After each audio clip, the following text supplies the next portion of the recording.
దశాబ్దం దాటినా తీరని గోస ఆశల తెలంగాణలో అగచాట్లు 12 ఏళ్ల స్వరాష్ట్రంలో మారని పేదల బతుకులు నీళ్లు నిధులు నియామకాలు ఎక్కడ కొలువులు లేక నిరుద్యోగుల అవస్థలు సగటు పౌరునికి అందని సంక్షేమ ఫలాలు వృధా అయిన అమరుల త్యాగాలు నీరుగారిన ఉద్యమ ఆశయాలు పాలన వ్యవస్థ మారాలి ప్రజల భవితవ్యం బాగుండాలి రాష్ట్ర ఆవిర్భావ దినోత్సవం రోజున సామాన్య ప్రజల ఆవేదనను చూస్తూ ఉన్నాం. ఇక్కడ తెలంగాణ రాష్ట్రం ఇంతకుముందు చెప్పిన తెలంగాణ రాష్ట్రం ఏర్పడ్డది నీళ్లు నిధులు నియామకాల పేర్లు ఉద్యోగాల పేరుతో ఏర్పడ్డది. ఉద్యోగాలు ఎవరికి ఉద్యోగాలు వచ్చినాయి? ఓనికి ఉద్యోగాలు వచ్చినాయి. ఎవరింట్లో మంత్రులు అయ్యారు, ఎవరింట్లో కోటీశ్వరుడు అయ్యారు, ఎవడు చెప్పులు గదిలేనుడు ఎవడు కోట్లకు ఎదిగినా ఒకసారి ఆలోచన చేసుకోరు. తెలంగాణ ఆంధ్ర సెంటిమెంట్ అనేది ఇడిచిపెట్టేసేరిగా. కాకపోతే ఒక సామాన్యుడి ఆవేదన ఒకసారి చూద్దాం. త్యాగాల పునాదులపై కోట్ల మంది ఆకాంక్షల రూపంలో ఉవ్వెత్తిన ఎగిసిన మలిదశ ఉద్యమం ఫలితంగా సాకారమైన స్వరాష్ట్ర తెలంగాణ రాష్ట్రం నేటికి 12 వసంతాల్లోకి అడుగుపెట్టింది. జూన్ 2వ తేదీన రాష్ట్ర వ్యాప్తంగా పండుగ వాతావరణం నెలకొంది. ప్రభుత్వం ఈ వేడుకలను అధికారికంగా జరుగుతున్నప్పటికీ మరోవైపు సగటు సామాన్యుడు గుండెల్లో మాత్రం ఆవేదన సెగలు కక్కుతోంది. నీళ్లు నిధులు నియామకాలనే త్రిసూత్ర నినాదంతో సాధించుకున్న తెలంగాణలో దశాబ్దం దాటిన తమ బతుకులు మారలేదని సామాన్య జనాలు నికార్సైన వాదనలపై సినార్తి తెలంగాణ ప్రత్యేక కథనం అనే ఒక వార్తను చూస్తున్నాం. ఒకసారి చదువుదాం.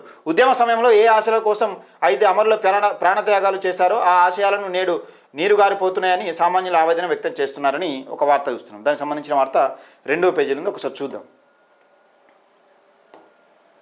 దశాబ్దం దాటిన తీరని గోస పాలక వర్గాలు మారినా నూతన సచివాలయాలు వెలిసిన రెక్కాడితే డొక్కాడని పేదల జీవితం మాత్రం పాతాళంలోనే ఉండిపోయింది. సంక్షేమం ఫలాలు కేవలం కాగితాలకే పరిమితం అవుతున్నాయని అర్హులైన సగటు పౌరుడికి ప్రభుత్వ పథకాలు అందడం గగనమైపోతుందని క్షేత్రస్థాయి ప్రజలు ఆవేదన వ్యక్తం చేస్తున్నారు. ఈ 12 ఏళ్ల స్వరాష్ట్రంలో సామాన్యుని గోసం తీర్చడమే అమరులకి నిజమైన నివాళని పలువురు మేధావులు వాపోతున్నారు. ఇక్కడ విషయం ఏంటంటే సగటు సామాన్యుడి ఆవేదన ఏంటంటే మనం ఇప్పుడు రాజ్యం మన ప్రత్యేక రాష్ట్రం కావాలనుకున్నాం, కోరుకున్నాం, వచ్చింది. కానీ మళ్ళీ ప్రత్యేక రాష్ట్రం వచ్చిన తర్వాత నాయకులు మారుతున్నాం కానీ మన ప్రజల బతుకులు మారుతలేవు. ఎందుకు మారుతలేవు మరి?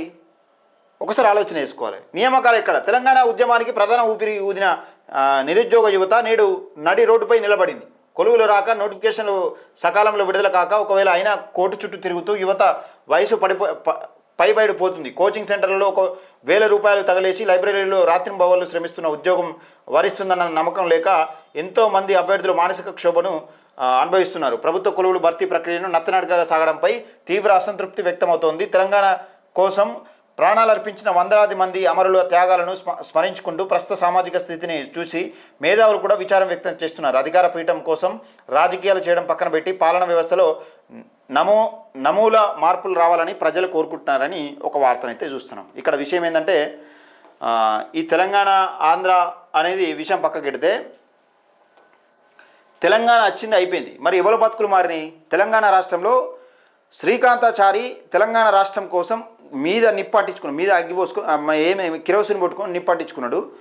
మరి సరే అందరి విషయాలు పక్క పెడదాం. తెలంగాణ రాష్ట్ర సాధన కోసం అమరుడైన శ్రీకాంతాచారి తల్లికి ఏమైనా జరిగిందా? న్యాయం జరిగిందా?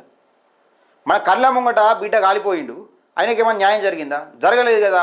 తెలంగాణ రాష్ట్రం నీళ్లు నిధులు నియామకాల పేరుతో కేసీఆర్ ఎట్లా సెంటిమెంట్ రెచ్చగొట్టి మన నీళ్ళు ఎదకపోతున్నాడు, మన నిధులు పోతున్నాయి, మన ఉద్యోగాలు పోతున్నాయి, మన ఉద్యోగాలు మనకే ఉంటాయని రెచ్చగొట్టి తెలంగాణ యువకులను ముఖ్యంగా రెచ్చగొట్టి బీభత్సం సృష్టించిండు కేసీఆర్.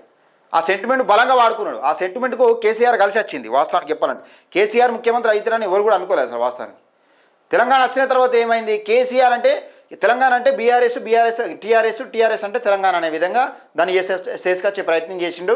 అందులోనే కళ్ళు నెత్తికెక్కినాయి, ప్రజలు దించిరు, ఫామ్ హౌస్కి పరిమితం చేసిరు. గట్ల మళ్ళీ తెలంగాణ ఆంధ్ర సెంటిమెంట్ తీసుకొచ్చి ప్రయత్నం చేస్తూ ఉన్నారు. దయచేసి నేను ఒకటే చెప్తా ఉన్నా, ఇక్కడ తెలంగాణ ఆంధ్ర సెంటిమెంట్తో ఒరిగింది ఏం లేదు.